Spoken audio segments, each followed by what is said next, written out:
Hey, salut à vous fidèles abonnés, j'espère que vous allez bien. Ici en terre ivoirienne, je suis arrivé ce jour en Côte d'Ivoire, il était pratiquement 11h15 et je me suis reposé un peu. J'ai décidé de venir ici à Cocody, Riviera, à Bata, voir un partenaire, voir un client qui, lors de la dernière formation qu'on a organisée ici en Côte d'Ivoire, m'a dit qu'il voulait investir dans l'agriculture. On a fait une descente dans ses plantations. Ces plantations étaient du côté de Azaguié Mbroumé. Voilà, je me souviens de ce nom. C'est un nom qui est resté dans la tête. Donc on a fait la descente dans ces plantations. Et à la fin de la descente, moi, je lui ai posé la question, comme le plus souvent à tous ceux-là qui veulent se lancer. Je lui ai demandé, qu'est-ce que toi-même tu voudrais faire déjà? Parce qu'il fallait que j'aie au moins déjà une idée sur le projet que ce client voulait implémenter. Donc il m'a parlé de plusieurs cultures, bon, qui sont des cultures communes qu'on connaît tous. Et je lui ai dit, dans un écosystème comme celui ivoirien, lorsque tu veux te lancer dans l'agriculture, c'est bien, tu peux faire les cultures que les autres font déjà, mais c'est encore mieux de faire ce qui demain sur le marché sera rare et tu seras pratiquement la seule personne à pouvoir livrer ça, non seulement livrer la production, mais également livrer la semence. Et donc, lors de nos échanges, je lui ai parlé des safous. Et il est tombé amoureux des safous. Finalement, il a décidé d'investir dans le safou. Sauf que lorsqu'il a pris la décision d'injecter de l'argent dans les safous, il m'a dit que bon, il préfère quand même commencer sur 1 hectare. Et je lui parlais de l'histoire des safous en Afrique centrale, tout en lui disant que le premier safoutier qui arrive en Côte d'Ivoire, c'est le président Houphouët-Boigny qui avait ramené ces plants-là du Congo. Son homologue congolais lui avait remis certains plants. Il a ramené ces plants donc de l'Afrique centrale en Côte d'Ivoire. Il est venu avec ces plants en Côte d'Ivoire et il a remis au ministre de l'Agriculture de l'époque. Ce ministre est allé donc rencontrer un agronome du côté de Azaguié et on a mis ces plants là-bas.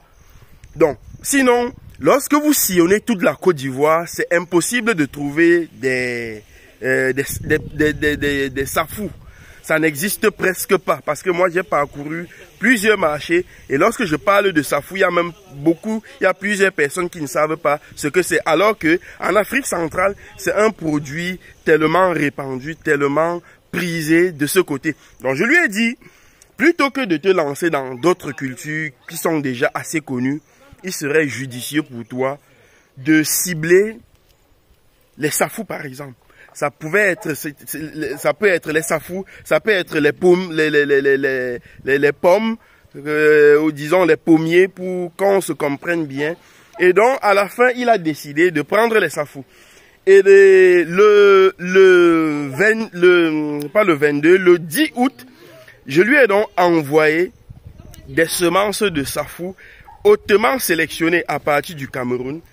Et je lui ai dit comment il allait faire sa pépinière. Il a fait la pépinière. Donc quand je suis arrivé, vous voyez à l'arrière moi, il y a quelqu'un qui est en train d'arroser. Nous allons regarder donc sa pépinière de safoutier qu'il a réalisé ici pour d'ici mars prochain les acheminer dans la zone de Azaguié Mbroumé. Donc quand je suis arrivé, j'étais tellement surpris. Et à la limite même choqué. Choqué pourquoi? Parce que je ne comprends pas. Je dis, j'ai envoyé les semences le 10 août. Et c'est le 22 qu'il m'envoie les images pour me dire qu'il a reçu le colis. On l'avait appelé, il est parti recevoir le colis. Le 20 plutôt. Et le 22, donc, ils ont mis cela dans les pots. Donc, le 10, je lui envoie la semence. Le 20, il récupère et le 22, il vient mettre en terre. Quand j'arrive, nous sommes le 20, c'est-à-dire qu'il reste 2 jours pour qu'on atteigne 1 mois planting, les résultats, ce que je vois à l'arrière est énorme. La taille tellement haute, c'est-à-dire que même mes propres safoutiers que je plante au niveau de Tchang n'évoluent pas à ce rythme. Et cela me conforte toujours à l'idée selon laquelle les plantes se développent beaucoup mieux dans des zones chaudes que dans des zones froides.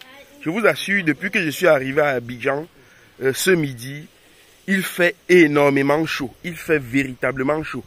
Et je peux comprendre, malgré comment on appelle ça, le paillage qu'on a fait, les plantes sont en train de se développer à une vitesse grand V. Donc vous pouvez observer là à l'image ces plants de safoutier.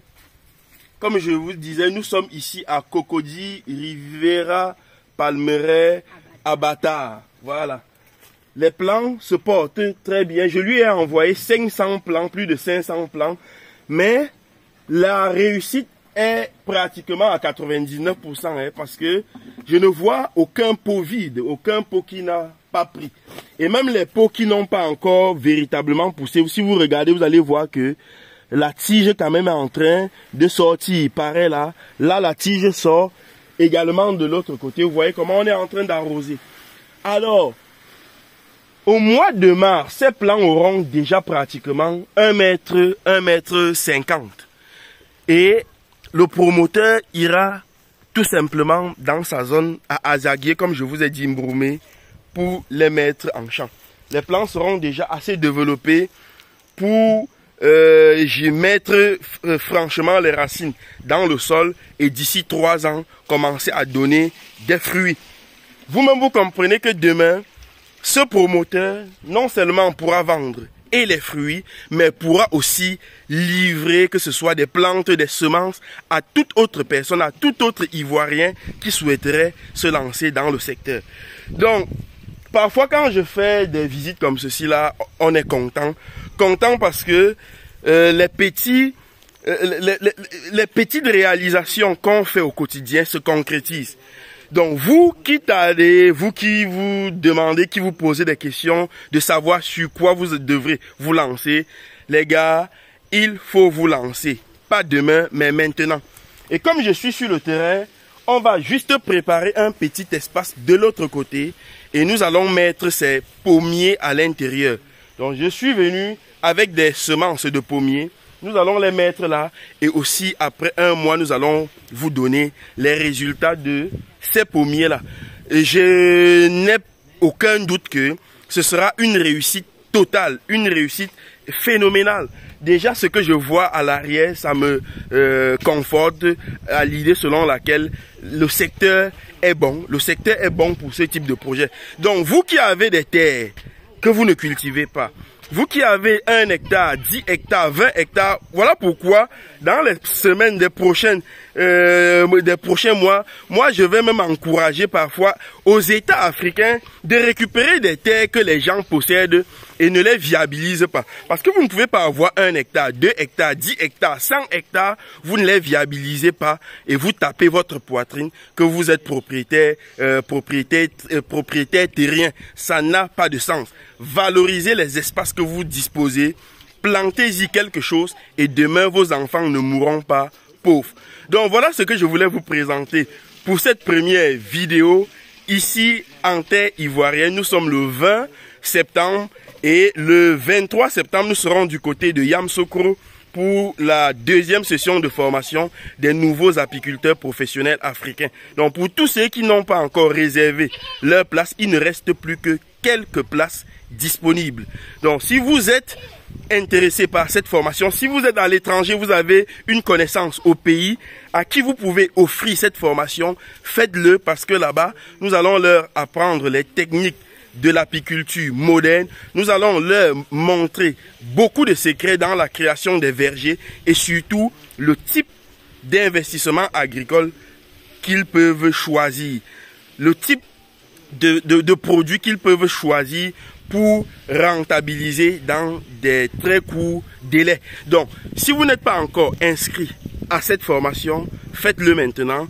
Et pour ceux qui se trouvent du côté du Burkina Faso, après la formation de Yamoussoukro, nous prendrons le vol pour Ouagadougou et on tiendra aussi du 30 septembre au 1er octobre une autre formation, toujours sur l'apiculture professionnelle et sur la production intensive de la banane douce, de la banane plantain, de la création intensive de vergers, des cultures maraîchères.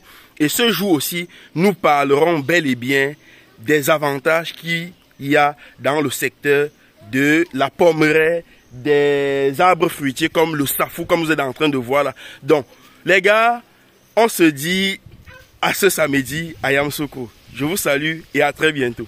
Ciao.